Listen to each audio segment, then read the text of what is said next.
And the officer then reached out and he grabbed his arm to pull him into the car. So now it's like the officer's pulling him inside the car and he's trying to pull away. Police say he just said the police pulled him in his car in the front seat. This guy is a liar because the police will never pull you into the front seat of his car. Sounds more like he attacked the police officer in the front seat of the car. After the police shooting of an unarmed teenager. Noon on Saturday, 18-year-old Michael Brown, just days away from starting college, lay dead in the street. A police officer stopped Brown and a friend while they were walking to his grandmother's house. He was a good kid, and they did that to him for no reason. But police say there was a fight for the officer's gun. One of those individuals at the time came into as the officer was exiting his police car, allegedly pushed the police officer back into the car, where he physically assaulted the police officer. A different explanation from the friend walking with Brown. And the officer then reached out and he grabbed his arm to pull him into the car. So now it's like the officer's pulling him inside the car and he's trying to pull away. Police say Brown was shot once inside the police car, but the fatal shots came later. I saw him turn around with his arms up in the air and they shot him in his face and chest and he went down unarmed. His stepfather bowed in grief, later holding up this sign accusing police of executing his son. The teen's mother, inconsolable. Angry residents surrounding the scene, protesting into the night as dozens of officers stand by with barking dogs to keep order. Tonight, police promise a thorough investigation into whether the shooting was justified. It's expected to be weeks before prosecutors decide whether to charge the officer, and more calls tonight for an FBI investigation. Byron?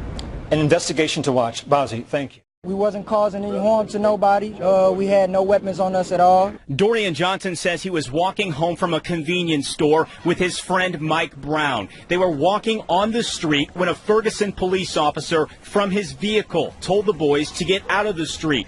Johnson says they kept walking, causing the officer to confront the boys, first from his car, then got out of the car, firing a shot. Johnson says him and Brown were scared and ran away from the officer. He shot again, and once my friend felt that shot, he turned around and he put his hands in the air, and he started to get down, but the officer still approached with his weapon drawn, and he fired several more shots. No justice, no peace. Instantly, hundreds gathered, angered and saddened by what they call a complete overreaction by the officer. Now a family is demanding answers. You took my son away from me. You know how hard it was for me to get him to stay in school and graduate? You know how many black men graduate? Not many. Because you bring them down to this type of level where they feel like I don't got nothing to live for anyway. They're going to try to take me out anyway. The crowd became more angered, even someone firing shots. No one was hurt. Meanwhile, Brown's body laid in the street for hours. The shots that were being fired were very close to that scene, so we needed to make sure that the crime scene was safe.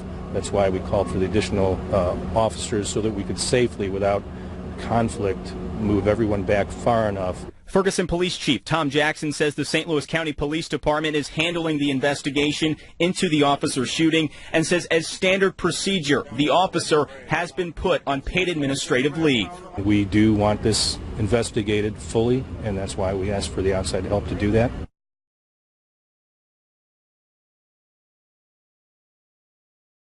There is growing outrage tonight after an unarmed African-American teenager was shot and killed by police in the St. Louis suburb of Ferguson, Missouri. But there are conflicting reports about what led up to the shooting. NBC's John Yang has the details. On the streets of Ferguson, Missouri, outrage and anger. Protesters of different ages and races demanding answers in the shooting death of 18-year-old Michael Brown at the hands of a policeman.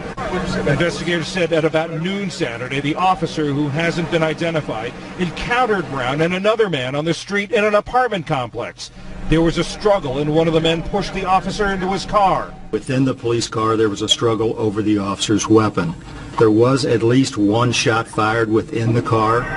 The struggle spilled out onto the street where Brown, whom investigators say was not armed, was fatally shot. Police have shot this man for no reason. Piaget Crenshaw, who took the cell phone video, says she saw those shots from her apartment balcony. He's running this way. He turns his body towards this way, hands in the air, being compliant. He gets shot in his face and chest and goes down and dies. Witnesses said Brown's body lay in the street for hours. I'd like everybody here to appreciate that it took a very long time yesterday to process this scene. The shooting sparked a furious reaction. Police responded in force, brandishing assault rifles. Give us the serenity to understand things. Michael Brown graduated from high school earlier this spring and was to begin college next week. His mother, Leslie McSpadden, has a message for the officer who killed him. You're not God. You don't decide when you're going to take somebody from her. If that was the case, I brought him her. I should have took him from her. That was mine. That belonged to me. Here guys, yeah, they just moved across the street at a beauty supply place. I heard the glass break as I was up here, and people are running in and just running out with boxes of those hair extensions, anything else they can grab here. I've seen just children as young as probably 10 years old going in this store. So quite a chaotic scene here. Actually, pickup trucks pulled up as they continue to carry ice in this area here, this store. But no police on the scene, alarms going off, and they just seem to be moving from one store to another store here in this North County area of West Florissant Chambers. Bobby, where exactly is this store in relation to Zisser Tire and Auto Service that was on Chambers and West Florissant? That's just right across the street. It's on the northwest corner of the where the tire store was that was being looted. But I've seen a lot of people pulling up here. A lot of people coming up to watch that seem to be getting involved in this and then starting to take part in this looting. Yeah, so it seems like this is a different group of people, or would you say these are the same individuals that were at Zisser's? Well, there's a lot of people that are showing up. I see a lot of people with alcohol sitting on their cars. They seem to be rooting these people on as they go into these stores. Then some of those people will run over. I saw a car that had pulled up just next to me, and I pulled out of the area because this store was just right behind the Mazda Roadrunner. And as I pulled away, I noticed the people that were in the car next to me got out and started partaking in this looting. So I'm kind of moving around. I'm in a Walgreens parking lot here, which is just jammed, but not a police car on the scene. And monitoring my scanner traffic, I understand that the Quick Trip, the center of the earlier looting and window breaking, is now on fire.